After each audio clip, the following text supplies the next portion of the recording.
Good morning students. ਅਸੀਂ ਕੱਲ ਨਵਾਂ ਚੈਪਟਰ ਸਟਾਰਟ ਕੀਤਾ ਸੀ ਸੋਸ਼ਲ ਅਕਾਊਂਟਿੰਗ, ਜਿਹਦੇ ਵਿੱਚ ਕੱਲ ਮੈਂ ਤੁਹਾਨੂੰ ਸੋਸ਼ਲ ਕਾਸਟ ਬੈਨੀਫਿਟ ਐਨਾਲਿਸਿਸ ਕਰਵਾਇਆ ਸੀ। ਅੱਜ ਅਸੀਂ ਕਰਾਂਗੇ ਸੋਸ਼ਲ ਅਕਾਊਂਟਿੰਗ ਦਾ ਕੀ ਮੀਨਿੰਗ ਆ, ਕੀ ਕਨਸੈਪਟ ਆ ਸਟੂਡੈਂਟਸ, ਕਿਉਂਕਿ ਬਿਜ਼ਨਸ ਜਿਹੜਾ ਆ ਉਹ ਸੋਸਾਇਟੀ ਦਾ ਹੀ ਇੱਕ ਪਾਰਟ ਆ ਔਰ ਬਿਜ਼ਨਸ ਇੱਕ ਸੋਸ਼ੋ ਇਕਨੋਮਿਕ ਐਕਟੀਵਿਟੀ ਆ। ਜਿੰਨੇ ਵੀ factors of production business use ਕਰਦਾ ਆ, ਚਾਹੇ ਉਹ ਲੈਂਡ ਆ, ਲੇਬਰ ਆ, ਮੈਨ ਆ, ठीक है, मशीनरी आ, मटीरियल आ, सारा कुछ वो सोसाइटी तो ही लेंदा आ। सो इस करके बिजनेस क्योंकि सोसाइटी तो सारा कुछ लै रहा है, सो ओदा जिहड़ा ऑब्जेक्टिव होना चाहिए आ वो सोसाइटी का वेलफेयर ही होना चाहिए आ, क्योंकि वो सारे फैक्टर सोसाइटी तो उन्होंने मिल रहे हैं। सो वो एक रिस्पोंसिबिलिटी बन जाती है कि वो भी जिन्नियां सोशल प्रॉब्लम्स हैगियां उन्होंने सॉल्व करे। अजकल जिन्नी टैक्नोलॉजी दे विच चेंजेस आ रहे हैं, इकनॉमी, कल्चरल, सोशली अवेयर हो रहे हैं। सो अकाउंटिंग दे विच सिर्फ जिहड़े हैगे अकाउंटिंग दा काम सिर्फ ऑर्गेनाइजेशन नू, ओनर्स नू प्रॉफिट डिस्कलोज करना नहीं हैगा, बल्कि उहदा काम अपने सोशल फंक्शनस परफॉर्म करना भी है। ठीक है, हुण जो एनवायरनमेंट में चेंजेस आ रहे हैं, सोशल पैरामीटर्स जिहड़े हैगे आ वो हर बिजनेस नू मजबूर कर रहे हैं कि वो की सोशली एक्टिविटीज़ कर रहे हैं, कि वो सोशली रिस्पोंसिबल ने और उन्होंने वो प्रॉपर अकाउंटिंग भी करन, उन्होंने प्रॉपर उस इन्फॉर्मेशन की प्रॉपर रिपोर्टिंग भी करन। ठीक है जी। सो ਜਿਹੜੇ ਸਾਡੇ ਪ੍ਰਿੰਸੀਪਲਸ ਨੇ, ਪ੍ਰੈਕਟਿਸਿਸ ਨੇ ਜਾਂ ਕਨਵੈਨਸ਼ਨਲ ਅਕਾਊਂਟਿੰਗ ਦੀਆਂ ਸਕਿੱਲਸ ਹੈਗੀਆਂ ਆ, ਇਹਨਾਂ ਨੂੰ ਹੁਣ ਅਸੀਂ ਸੋਸ਼ਲ ਡਿਸਕਲੋਜ਼ਰ ਦੇ ਵਿੱਚ ਵੀ ਐਕਸਟੈਂਡ ਕਰ ਦਿੱਤਾ ਆ ਵੀ ਸੋਸ਼ਲੀ ਵੀ ਡਿਸਕਲੋਜ਼ ਜਿਹੜੀ ਸੋਸ਼ਲੀ ਅਸੀਂ ਰਿਸਪੌਂਸਿਬਿਲਿਟੀ ਫੁਲਫਿਲ ਕਰ ਰਹੇ ਹਾਂ, ਸੋਸ਼ਲੀ ਐਕਟੀਵਿਟੀਜ਼ ਕਰ ਰਹੇ ਹਾਂ, ਉਹਨਾਂ ਨੂੰ ਵੀ ਡਿਸਕਲੋਜ਼ ਕੀਤਾ ਜਾਵੇ। ਸੋ ਸੋਸ਼ਲ ਅਕਾਊਂਟਿੰਗ ਦਾ ਜਿਹੜਾ ਕਨਸੈਪਟ ਆ ਹੁਣ इस टाइम पे जो इंडस्ट्रियलाइजेशन बहुत ज़्यादा बढ़ गई हैगी आ, ये बहुत ज़्यादा इंपॉर्टेंट जोड़ा हो गया है। सो ये जरूरी हो गया आ जिहड़े भी कॉरपोरेट सैक्टर्स आ जिन्हां दी मैं तुहानूं दस्सिया सी कल भी कि जिन्हां दी एक पर्टिकुलर नैट प्रॉफिट आ या नैट वर्थ आ, उन्हां लई ये जरूरी आ कि उहदा एक परसेंटेज जिहड़ा आ वो सोशल एक्टिविटीज़ ते जिहड़ा आ स्पेंड करन। सो इस टाइम पे अकाउंटिंग एफर्ट्स किए जा रहे हैं कि आपां सोसाइटी जिहड़ी हैगी आ पहलां तां उहनूं असैस करिए भी उहदी की स्टेज आ, की प्रॉब्लम्स हैगियां आ, एंड बाद विच इहो जिहे सोशल प्रोग्राम्स जिहड़े ने वो बनाए जाण तां कि सोसाइटी दीयां जिहड़ियां प्रॉब्लम्स हैगियां आ उहनां नूं खत्म किया जा सके। सो सोशल अकाउंटिंग की आ, सोशल अकाउंटिंग की आ कि जिहड़ियां भी एक्टिविटीज़ ऑर्गेनाइजेशन सोसाइटी लई कर रही आ उन्हां एक्टिविटीज़ नूं स्टडी करना, ठीक है, उन्होंने एनालाइज करना। ठीक है, सो सोशल अकाउंटिंग नूं असी सोशल रिस्पोंसिबिलिटी अकाउंटिंग भी कहते हैं, इन्हूं socio economic accounting, socio reporting, socio audit भी कहा जाता है। इन्हां सारियां दा मकसद की हैगा आ कि सोशली वेलफेयर लई जो भी एक्टिविटीज़ ऑर्गेनाइजेशन करती आ उन्होंने मैजर करना और पब्लिक नूं उन्होंने इनफॉर्म करना।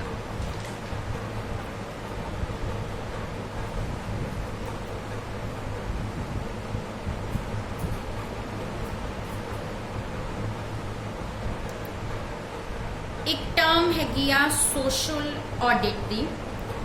ये वाली टर्म जिहड़ी आ ये भी सोशल अकाउंटिंग दे नाल लिंक्ड हैगी आ ते दोनों टर्म्स कई वेले आपां लिटरेचर विच जिहड़ियां एक दूसरे की जगह भी यूज़ कर लेंदे आ, बट कुछ राइटर्स दे अकॉर्डिंग सोशल अकाउंटिंग जिहड़ी आ सोशल ऑडिट दे नालों डिफरेंट आ। सोशल ऑडिट दे विच बिजनेस दा जिहड़ा ऑब्जेक्टिव की आ जस्ट असैस करना कि वो अपनियां सोशल ऑब्लीगेशनस नूं डिस्चार्ज कर रहा आ या नहीं कर रहा। सो सोशल ऑडिट का जिहड़ा कंसैप्ट हैगा आ वो एक नवीं उहदे कुछ नवीआं डायमेंशनस हैगियां आ। ठीक है जी। हुण ऑब्जेक्टिव्स की आ सोशल अकाउंटिंग दे क्यों की जाए, की जरूरत आ पब्लिक नूं इनफॉर्म करना कि तुसीं किहड़ियां सोशल मैजर्स लैंदे हो वेलफेयर दे लई। इहदा की ऑब्जेक्टिव आ, सब तो पहला है कि जो भी साडी इंडिविजुअल फॉर्म आ वो सोसाइटी लई जो भी कर रही आ, जो भी उहदी कॉन्ट्रीब्यूशन आ उहनूं आइडेंटिफाई करना ते मैजर करना। सैकेंड आ फाइंड आउट करना कि जो एक इंडिविजुअल फॉर्म दी स्ट्रैटेजीज ने कि वो सोशल प्रायोरिटीज़ दे नाल मैच करदियां या नहीं करदियां। थर्ड की आ कि जो भी इनफॉर्मेशन अवेलेबल हैगी आ फर्म के गोल के बारे पॉलिसी प्रोग्राम के बारे विच, ठीक है, स्केयर्स रिसोर्सिस नूं किद्दां यूज़ करना, किद्दां कंट्रीब्यूट करना, सोशल रिसोर्सिस नूं किद्दां एलोकेट करना, इन्हां ये सारी इनफॉर्मेशन प्रोवाइड करनी। फोर्थ की आ कि सोशल कॉस्ट और बेनिफिट दे लई उहदी प्रॉपर प्रेजेंटेशन लई एंड क्वांटिफिकेशनस दे लई मॉडल डिवेलप करने। एंड फिफ्थ की आ कि कंज्यूमर अते सोसाइटी दियां नीड्स नूं जिहड़ा हैगा आ इनफॉर्मेशन नीड्स जिहड़ियां हैगियां उन्हां दियां उन्हां नूं पूरा करना। सो ये सारे सोशल अकाउंटिंग दे ऑब्जेक्टिव्स आ। नैक्सट है किहड़े किहड़े एरियाज हुंदे आ जिथे जिथे सोशल एक्टिविटीज़ कीतियां जा सकदियां आ या सोशल ऑडिट दा स्कोप हैगा आ। सब तो पहला हैगा कम्यूनिटी। कम्यूनिटी इनवॉल्वमेंट में असीं कम्यूनिटी लई की कर रहे हैं, किहड़े किहड़े जिहड़े प्रोग्राम्स ने वो इंप्लॉइज़ द्वारा कम्यूनिटी लई कीते जा रहे हैं। सैकेंड है ह्यूमन रिसोर्स। ਇਹਦੇ ਵਿੱਚ ਸਾਰੀਆਂ ਇੰਪਲੋਈਜ਼ ਨਾਲ ਰਿਲੇਟਿਡ ਐਕਟੀਵਿਟੀਜ਼ ਆ ਜਾਂਦੀਆਂ, ਤੁਸੀਂ ਇੰਪਲੋਈਜ਼ ਦੇ ਵੈਲਫੇਅਰ ਲਈ ਕੀ ਕਰ ਰਹੇ ਹੋ। ਥਰਡ ਆ ਜਾਂਦਾ ਫਿਜ਼ੀਕਲ ਰਿਸੋਰਸ ਐਂਡ ਇਨਵਾਇਰਨਮੈਂਟ ਸਟਿਊਵਰਡਸ਼ਿਪ। ਇਹਦੇ ਵਿੱਚ ਉਹ ਆ ਜਾਂਦਾ ਹੈ ਕਿ ਅਸੀਂ ਆਪਣੇ ਇਨਵਾਇਰਨਮੈਂਟ ਲਈ ਕੀ ਕਰ ਰਹੇ ਹਾਂ, ਆਪਣੇ ਇਨਵਾਇਰਨਮੈਂਟ ਨੂੰ ਪੋਲਿਊਟ ਹੋਣ ਤੋਂ ਕਿੱਦਾਂ ਬਚਾ ਰਹੇ ਹਾਂ, ਆਪਣੀ ਵੇਸਟੇਜ ਨੂੰ ਕਿੱਦਾਂ ਡਿਸਪੋਜ਼ ਆਫ ਕਰ ਰਹੇ ਹਾਂ। ਐਂਡ ਨੈਕਸਟ ਆ ਜਾਂਦਾ ਹੈਗਾ ਆ ਪ੍ਰੋਡਕਟ ਔਰ ਸਰਵਿਸ ਕੰਟਰੀਬਿਊਸ਼ਨ। ਇਹਦੇ ਵਿੱਚ ਕੀ ਆਂਦਾ ਕਿ जो साडी कंपनी है उहदे जो प्रोडक्ट्स ने उहदियां जो सर्विसेज ने उन्हां दा सोसाइटी ते की इंपैक्ट आ, साडी एडवरटाइजिंग दा, पैकेजिंग दा, प्रोडक्ट्स दी सेफ्टी दा, वारंटी पॉलिसीज़ दा की इफेक्ट हैगा। ठीक है, सो 6 एरियाज आ कॉरपोरेट सोशल परफॉर्मेंस ली।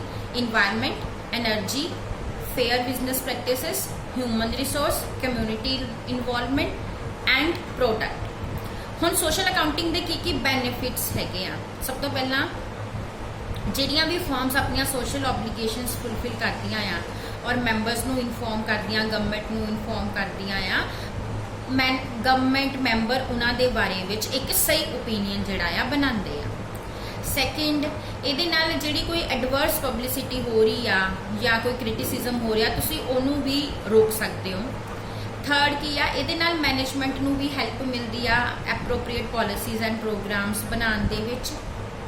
फोर्थ की आ सोशल अकाउंटिंग के थ्रू फर्म जी वो प्रूव कर सकती है कि वो एक सोशली जी अनएथिकल नहीं हैगी, वो अपने मॉरल कल्चर्स एंड इन्वायरमेंटल जी डिग्रेडेशनस हैगी उन्होंने प्रॉपरली फॉलो कर रही है। उस तो बाद आ ये तुहाडा ऑर्गेनाइजेशन दे सोशल कमिटमेंट का भी एक एविडेंस हो जाता है। ये नाल इंप्लॉइज भी मोटिवेटिड जिहड़े हैगे आ फील करते हैं। एंड सोशल अकाउंटिंग जिहड़ी हैगी आ अगर असी public they point of view तो देखिए तां भी जरूरी हैगी आ। इहदे नाल फर्म दी इमेज इंप्रूव हुंदी आ। एंड सोशल अकाउंटिंग दे थ्रू की हुंदा मैनेजमेंट जिहड़ी आ उहनूं फीडबैक मिल जांदी आ उहदियां पॉलिसीज़ जिहड़ियां भी वो सोसाइटी दे वेलफेयर लई बना रही आ। ये हैल्प करदी आ मार्केटिंग दे विच through greater customer support and shareholders दा कॉन्फिडेंस जिहड़ा हैगा वो भी इंप्रूव करदी आ। हुण सोशल अकाउंटिंग दियां किहड़ियां अप्रोचेज आ। बहुत सारे accountants, economist and social scientist ने डिफरेंट अप्रोचेज जिहड़ियां फॉर्मूलेट कीतियां आ। परपज़ एक ही आ सोशल इनफॉर्मेशन नूं मेजर करना ते रिपोर्ट करना, कोई भी सिंगल अप्रोच नहीं हैगी। सो अज असीं सारियां इंपॉर्टेंट अप्रोचेज जिहड़ियां डिस्कस करांगे। सब तो पहला हैगी क्लासिकल अप्रोच। क्लासिकल अप्रोच तो ये कहती है कि अपने प्रॉफिट्स मैक्सीमाइज करो, ठीक है, within the existing legal and ethical framework. और जे तुसी अपने प्रॉफिट्स नूं मैक्सीमाइज करते हो ਇਹਦਾ मतलब यही है कि तुसी सोसाइटी दे लई जिहड़ा हैगा सोसाइटी दे इंटरस्ट विच ही काम कर रहे हो। सो ये अप्रोच की कहती आ कि सोशली रिस्पोंसिबल होने का इक्को एक तरीका आ कि तुसी अपने विदिन द फ्रेमवर्क अपने प्रॉफिट्स नूं इनक्रीज करो, अपने रूल्स जिहड़े हैगे उन्हां नूं फॉलो करो, ठीक है। और फ्री कंपटीशन होना चाहिए, कोई डिसैप्शन नहीं होनी चाहिए, कोई फ्रॉड नहीं होना चाहिए। सो यही एक तरीका आ अपने आप को सोशली रिस्पोंसिबल होने का। सैकेंड अप्रोच जिहड़ी आ that is a descriptive approach. ये भी एक ट्रडिशनल मैथड ही है सोशल इनफॉर्मेशन नूं रिपोर्ट करन दा। इस मैथड के अकॉर्डिंग बिजनेस दियां जिन्नियां भी सोशल एक्टिविटीज़ हैगियां आ ਉਹਨੂੰ ਆਪਣੀਆਂ ਫਾਈਨੈਂਸ਼ੀਅਲ ਸਟੇਟਮੈਂਟਸ ਦੇ ਵਿੱਚ ਮੈਂਸ਼ਨ ਕਰਨਾ ਚਾਹੀਦਾ ਆ ਇਨ ਦਾ ਫਾਰਮ ਨੈਰੇਟਿਵ ਫਾਰਮਸ ਨਰੇਸ਼ਨਸ ਦੀ ਫਾਰਮ ਦੇ ਵਿੱਚ, ਠੀਕ ਆ। ਬਟ ਇਹਦੇ ਵਿੱਚ ਕੀ ਹੁੰਦਾ, ਸਿਰਫ ਪੋਜ਼ਿਟਿਵ ਸੋਸ਼ਲ ਐਸਪੈਕਟ ਹੀ ਪ੍ਰੈਜ਼ੈਂਟ ਕੀਤੇ ਜਾਂਦੇ ਆ ਨੋਨ ਕੁਆਂਟੀਟੇਟਿਵ ਫਾਰਮ ਦੇ ਵਿੱਚ। ਇਹਦੇ ਵਿੱਚ ਜਿਹੜਾ ਹੈਗਾ ਆ ਸੋਸ਼ਲ ਐਕਟੀਵਿਟੀਜ਼ ਦਾ ਇੰਪੈਕਟ ਜਿਹੜਾ ਆ ਮੈਜਰ ਨਹੀਂ ਹੁੰਦਾ। ਥਰਡ ਹੈ ਇੰਟੈਗਰਲ ਵੈਲਫੇਅਰ ਥੈਟੀਕਲ ਅਪਰੋਚ। ਇਸ ਅਪਰੋਚ ਦੇ ਅਕੋਰਡਿੰਗ ਜਿਹੜਾ ਉਹਨਾਂ ਨੇ ਕਿਹਾ ਵੀ ਇੱਕ proper social benefit and social cost ਤੇ ਇੱਕ ਰਿਪੋਰਟ ਬਣਾਉਣੀ ਚਾਹੀਦੀ ਆ। ਇਹ ਦੇਖੋ ਇਹਨਾਂ ਨੇ ਇੱਕ ਪ੍ਰੋਪਰ ਰਿਪੋਰਟ ਬਣਾ ਕੇ ਦਿੱਤੀ ਆ। ਇਸ ਸਾਈਡ ਤੇ ਸਾਰੀਆਂ ਸੋਸ਼ਲ ਕਾਸਟ ਦਿੱਤੀਆਂ ਆ, ਜੇ product surplus for labour performance fix asset material capital ਜੋ ਵੀ ਯੂਜ਼ ਕਰ ਰਿਹਾ ਆ ਸੋਸਾਇਟੀ ਤੋਂ ਲੈ ਰਹੀ ਆ ਉਹ ਆਰਗੇਨਾਈਜੇਸ਼ਨ, ਠੀਕ ਹੈ। ਨੈਗੇਟਿਵ ਦੇ ਵਿੱਚ ਇੰਪਲੋਈਜ਼ ਤੇ ਜੋ ਇਫੈਕਟ ਪੈਂਦਾ ਪਾਪੂਲੇਸ਼ਨ ਕੰਪਨੀ ਵਗੈਰਾ ਤੇ, ਔਰ ਇਸ ਸਾਈਡ ਤੇ ਸਾਰੇ ਸੋਸ਼ਲ ਬੈਨੀਫਿਟਸ ਦਿੱਤੇ ਹੋਏ ਆ। ਜੋ ਵੀ ਕੰਜ਼ਿਊਮਰ ਦਾ ਸਰਪਲਸ ਆ ਸੋਸਾਇਟੀ ਨੂੰ ਦੇ ਰਹੀ ਆ ਉਹ A B C D ਜਿੰਨੇ ਪ੍ਰੋਡਕਟਸ ਨੇ। ਉਸ ਤੋਂ ਇਲਾਵਾ ਪੋਜ਼ਿਟਿਵ ਜਿਹੜੇ ਇੰਪਲੋਈਜ਼ ਲਈ ਪਾਪੂਲੇਸ਼ਨ ਲਈ ਕੰਪਨੀ ਲਈ ਪਬਲਿਕ ਐਂਟੀਟੀਜ਼ ਲਈ ਕੀ ਕਰ ਰਹੀ ਆ। ਓਕੇ ਸਟੂਡੈਂਟਸ, ਨੈਕਸਟ ਹੈ ਸੋਸ਼ਲ ਇੰਡੀਕੇਟਰ ਅਪਰੋਚ। ਇਹ ਅਪਰੋਚ ਜਿਹੜੀ ਹੈਗੀ ਆ ਇਹਦੇ ਵਿੱਚ ਸੋਸ਼ਲ ਕੰਟਰੀਬਿਊਸ਼ਨ ਦੇ ਡਿਫਰੈਂਟ ਏਰੀਆਜ਼ ਲਏ ਗਏ ਹੈਗੇ ਆ, ਠੀਕ ਆ। ਟੋਟਲ ਪਰਫਾਰਮੈਂਸ ਮੈਨੇਜਮੈਂਟ ਨੂੰ ਜਿਹੜਾ ਉਸ ਆਰਟੀਕਲ ਦੇ ਅੰਦਰ ਡਿਫਾਈਨ ਕੀਤਾ ਗਿਆ ਹੈ ਕਿ ਅਕਾਊਂਟਿੰਗ ਦੇ ਵਿੱਚ ਇਕਨੋਮਿਕ ਔਰ ਸੋਸ਼ਲ ਇਨਫੋਰਮੇਸ਼ਨ ਦੋਨਾਂ ਦੀ ਮੈਜਰਮੈਂਟ ਤੇ ਕਮਿਊਨੀਕੇਸ਼ਨ ਹੋਣੀ ਚਾਹੀਦੀ ਆ। ਸੋ ਇਹਦੇ according total performance is equal to net income ਜੋ ਨੈਟ ਪ੍ਰੋਫਿਟ ਆ plus and minus human resource contribution plus minus public contribution plus minus environment contribution plus minus product और service contribution. Next आ लिनाओस operating statements approach. इन्हें अपनी approach दे विच socio economic operating system नूं डिवेलप करन दे बारे विच कहा है। इस अप्रोच के अकॉर्डिंग फर्म नूं अपने सोशल बैनीफिट्स ते सोशल कॉस्ट दोनों ही अपनी बैलेंस शीट और इनकम स्टेटमेंट्स दे विच मैंशन करने चाहिए हैं। सो ये लिए की हैगा कि जी कंपनी इंप्लॉइज के बैनीफिट्स लिए की कर रही है, पब्लिक लिए की कर रही है, इन्वायरमेंट लिए कर रही है, इस तो इलावा की कॉस्ट जी लै रही है इन्हों के कोलों, ये सारा चीज़ां जड़ियाँ ये मैंशन होनिया चाहिए। उस तो बाद social economic statement and balance sheet approach, social income statement and balance sheet approach. इस अप्रोच के अकॉर्डिंग इनू जोड़ा हैगा एक्ट एसोसीएट इंक ने यूनाइटेड स्टेट्स के डिवेलप किया सीगा। ਇਹਦੇ ਅਕੋਰਡਿੰਗ ਇਹਨਾਂ ਨੇ social balance sheet and income statement ਜਿਹੜੀ ਉਹਨੂੰ ਡਿਵੈਲਪ ਕਰਨ ਦੇ ਲਈ ਪ੍ਰਪੋਜ਼ ਕੀਤਾ ਆ, ਜਿਹਦੇ ਵਿੱਚ ਸੋਸ਼ਲ ਕਾਸਟ ਔਰ ਬੈਨੀਫਿਟਸ ਜਿਹੜੇ ਹੈਗੇ ਆ ਫਰਮ ਦੀਆਂ ਐਕਟੀਵਿਟੀਜ਼ ਦੇ ਉਹ ਮੈਂਸ਼ਨ ਕਰਨੇ ਚਾਹੀਦੇ ਆ। ਇਹਦੇ ਵਿੱਚ ਕੀ ਆ ਕਿ ਜੋ ਵੀ ਵੈਲਿਊ ਕੰਟਰੀਬਿਊਟ ਕਰ ਰਹੀ ਆ ਫਰਮ ਸੋਸਾਇਟੀ ਨੂੰ ਉਹਦੀ ਕੁਆਂਟੀਫਿਕੇਸ਼ਨ ਹੋਣੀ ਚਾਹੀਦੀ, ਮੀਨਸ ਨੰਬਰਸ ਦੇ ਵਿੱਚ ਉਹਦੀ ਵੈਲਿਊ ਕੈਲਕੂਲੇਟ ਕੀਤੀ ਜਾਵੇ, ਔਰ ਜੋ ਉਹਦੇ ਬੈਡ ਇਫੈਕਟ ਨੇ ਡੈਟਰੀਮੈਂਟਸ ਨੇ ਸੋਸਾਇਟੀ ਲਈ, ठीक है, उन्होंने भी जरा नंबर्स दे विच मैंशन किया जाए। सो टिपिकल फाइनैशियल जी हैगी बैलेंस शीट की जगह ते कहते ये जी नवा बैलेंस शीट आ बनानी चाहिए है। उस तो बाद नैक्सट अप्रोच साडी हैगी आ मल्टी डायमेंशनल स्टेटमेंट अप्रोच। ਇਹਦੇ ਵਿੱਚ ਉਹਨਾਂ ਨੇ ਕਿਹਾ ਕਿ ਜਿਹੜੀਆਂ ਸਾਡੀਆਂ ਫਾਈਨੈਂਸ਼ੀਅਲ ਸਟੇਟਮੈਂਟਸ ਆ ਉਹਦੇ ਵਿੱਚ ਮਲਟੀ ਡਾਇਮੈਂਸ਼ਨਲ ਸਟੇਟਮੈਂਟਸ ਹੋਣੀਆਂ ਚਾਹੀਦੀਆਂ ਆ, ਜਿਹਦੇ ਵਿੱਚ ਸਾਰੇ ਇਵੈਂਟਸ ਜਿਨ੍ਹਾਂ ਨੂੰ ਮੋਨਿਟਰੀ ਮਨੀ ਦੇ ਵਿੱਚ ਵੈਲਿਊ ਕਰ ਸਕਦੇ ਆ, ਤੁਸੀਂ ਮੈਜਰ ਕਰ ਸਕਦੇ ਆ, ਉਹਨਾਂ ਸਾਰਿਆਂ ਦੀ ਰਿਕਾਰਡਿੰਗ ਹੋਣੀ ਚਾਹੀਦੀ ਆ, ਚਾਹੇ ਉਹ ਕਾਸਟ ਦੇ ਨੇ ਚਾਹੇ ਉਹ ਬੈਨੀਫਿਟਸ ਦੇ ਨੇ। ਨੈਕਸਟ ਹੈਗੀ ਨੈਟ ਕੰਟਰੀਬਿਊਸ਼ਨ ਅਪਰੋਚ। ਇਹ ਅਪਰੋਚ ਜਿਹੜੀ ਆ ਇਹਨੇ ਵੀ ਇੱਕ ਕੰਪਰੀਹੈਂਸਿਵ ਮਾਡਲ ਤਿਆਰ ਕੀਤਾ ਆ ਸਾਰੇ ਬੈਨੀਫਿਟਸ ਐਂਡ ਕਾਸਟ ਨੂੰ ਡਿਸਕਲੋਜ਼ ਕਰਨ ਦੇ ਲਈ। ਇਹ ਮਾਡਲ ਤੁਸੀਂ ਦੇਖ ਰਹੇ ਹੋ, ਇਸ ਸਾਈਡ ਤੇ ਸਾਰੇ ਸੋਸ਼ਲ ਬੈਨੀਫਿਟਸ ਆ ਕੰਪਨੀ ਦੇ, ਕੀ ਉਹ ਸਰਵਿਸਿਜ਼ ਪ੍ਰੋਵਾਈਡ ਕਰ ਰਹੀ ਆ, ਆਪਣੇ ਇੰਪਲੋਈਜ਼ ਨੂੰ ਟੈਕਸਿਸ ਦੇ ਰਹੀ ਆ, ਕੰਟਰੀਬਿਊਸ਼ਨਸ ਦੇ ਰਹੀ, ਡਿਵੀਡੈਂਡ ਦੇ ਰਹੀ, ਲੋਨ ਔਰ ਉਹਦੀਆਂ ਰੀਪੇਮੈਂਟਸ, ਇਹ ਸਾਰਾ ਕੁਝ ਇਨਵਾਇਰਮੈਂਟਲੀ ਇੰਪਰੂਵਮੈਂਟ ਲਈ ਕਰ ਰਹੀ, ਔਰ ਇਸ ਸਾਈਡ ਤੇ ਸਾਰੀਆਂ ਕਾਸਟ ਜਿਹੜੀਆਂ ਉਹ ਆ ਜਾਂਦੀਆਂ ਆ। ਸੋ ਇਹ ਡਿਫਰੈਂਟ ਅਪਰੋਚਿਸ ਆ ਜਿਹੜੀਆਂ ਯੂਜ਼ ਕੀਤੀਆਂ ਜਾਂਦੀਆਂ ਆ। ਨੈਕਸਟ ਐਂਡ ਲਾਸਟ ਟੌਪਿਕ ਆ ਸੋਸ਼ਲ ਅਕਾਊਂਟਿੰਗ ਇਨ ਇੰਡੀਆ।